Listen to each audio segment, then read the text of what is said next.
IDG mains 2013 का ये problem देख रहे हैं। सिंपल प्रॉब्लम है। If the lines x minus 2/1 is equal to y minus 3/1 is equal to z minus 4/k and x minus 1/k is equal to y minus 4/2 is equal to z minus 5/1 are co-planar, then k can have, k is here, k can have any value, exactly one value, exactly two values, exactly three values।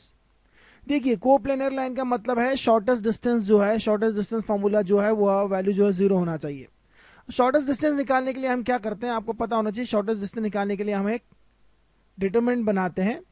Basically वह determinant जो होता है वह एक scalar triple product होता है। यह दो पॉइंट्स का स्टैटिक वेक्टर जो होता है और इन दोनों पॉइंट्स का स्टैटिक वेक्टर, यह जो पॉइंट है 2,3,4 से पास हो रही है लाइन, यह पॉइंट जो है 1, जैसा कि हमने देखा है लाइन जब लिखते हैं हम लाइन का इक्वेशन, तो ये देखें 1, 4 और 5 से पास होने वाली लाइन है। तो इनको अगर पॉइंट को मिलाने वाला वेक्टर जो होता है वह होगा आपका 2 - 1 दैट इज 1, उसके डायरेक्शन रेशियो होंगे 3 - 4 that is -1 and 4 - 5 that is -1 again. तो फॉर्मूला तो आपको पता होना चाहिए। फॉर्मूला होता है a - b comma b1 comma b2। b1 b2 जो है वो यह डायरेक्शन रेशो है 1 1 माइनस के k 2 1। तो इसे अगर हम इस डिटरमिनेंट में सब्स्टिट्यूट करें तो a माइनस b जो है वो यह हो जाएगा, यह डायरेक्शन रेशो हो जाएगा 1 -1 -1।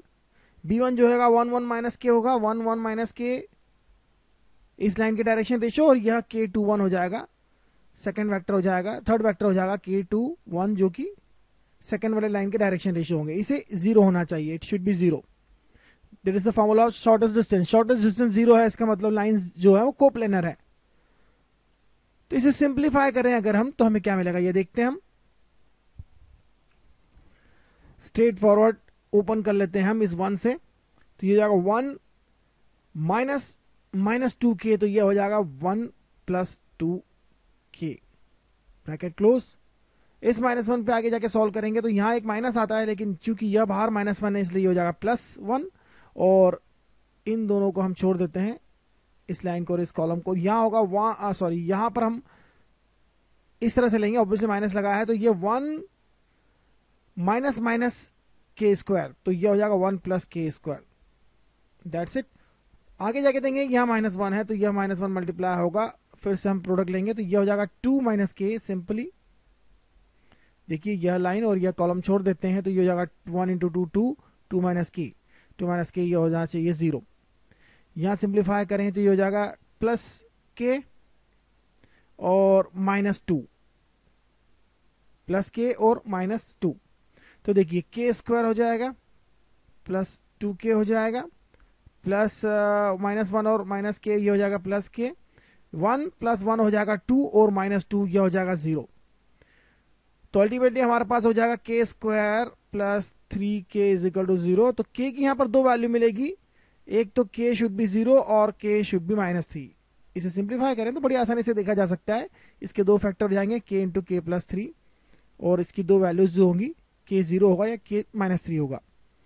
यहां पर हमारे बीच थोड़ा सा कंफ्यूजन हो सकता है कि 0 कैसे लेंगे k को, k डिनोमिनेटर में है तो 0 कैसे लेंगे। लेकिन जिन्हें लाइन की इक्वेशन लिखना आती है उन्हें पता होना चाहिए कि इफ k is 0 या डिनोमिनेटर में कहीं पर डायरेक्शन कोसाइन 0 हो गया तो कोई फर्क नहीं पड़ता, हम इस लाइन की इक्वेशन को दो प्लेन की इक्वेशन में लिखा जा सकता है। सपोज अगर k 0 है तो हम इस लाइन को कैसे लिखेंगे ये देख लीजिए। ये हो जाएगा x - 2/1 is equal to y - 3/1, and यह साइन लगाएंगे हम, एंड यहां k 0 होगा तो z जो है वह z = 4 हो जाएगा, या z - 4 = 0 ले लेंगे इसे हम, या z = 4 ले लेंगे। तो दो प्लेन हो गए बेसिकली ये। इन दो प्लेन के क्रॉस सेक्शन से जो लाइन जाती है उस लाइन का k जो है वो 0 होगा, और वो लाइन यह होगी।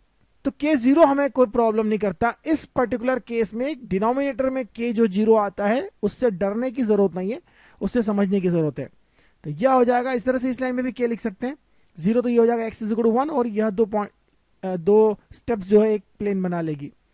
तो देखिए इसे मैं लिख देता हूं, y - 4/2 हो जाएगा, z - 5/2 1 हो जाएगा और x इज इक्वल टू 1 यह प्लेन हो जाएगा। इन दोनों प्लेन से पास होकर जाने वाली लाइन यह होगी अगर k 0 है तो। और k-3 लेने में तो कोई समस्या कभी नहीं है, इसलिए यहां पर दो वैल्यूज जो है वो पॉसिबल है, k की जो exactly 2 values are possible. So this is the answer.